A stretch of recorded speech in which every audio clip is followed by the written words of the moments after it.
செல்லையா மாடு நடந்த போது கொடுத்துப்பாரு. அருமையான மாடு, அருமையான வீரர், நல்ல முயற்சி பண்ணுது. மல்லிகைப்பூலாம் போட்டு ஜம்முன்னு கொண்டு வந்திருக்காப்புல. குத்தி எடுக்குது, குளத்து கட்டுது, குறி வச்ச இலை விழுவா விழுந்துருச்சு. கொடுத்துப்பாரு. இப்ப கூடி வீரர், வீரருக்கே சவால் விடுது. கொடுத்த தட்டுப்பார். அவனை எவ்வளவு சந்தாப் கம்பெனி ஓனர் பாடகர் சார்பாக அவனை எவ்வளவு செல்லையா மாடு. இப்ப வீரரை ஆகலாம் பறக்க விடுது, சும்மா தெரிக்க விடுது, களமே அதிருது. முடிஞ்சா பிடிச்சுப்பார், தொட்டுப்பார், வாடா வாடான்னு கூப்பிடுது. அருமையான கார, அருமையான வீரர். அவனே அப்புறம் செல்ல ஒரு சூப்பர் மாடு பறக்க விட்டுச்சு.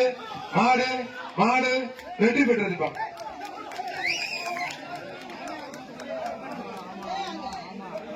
மாட்டை பிடிக்கணும், மாட்டை பிடிக்கணும். அங்க பாருங்க, இதெல்லாம் நாங்க பெத்த பிள்ளைய வளர்க்கிறேன்னு சொல்றோம்.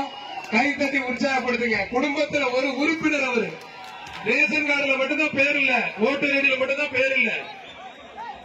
ஆனா இடையில ஒரு பையன் மாடு பிடிச்சி தம்பி கோச்சுக்காரா வீரர் வெற்றி பெற்று இருப்பான். வீரருக்கு ஒரு ரெண்டா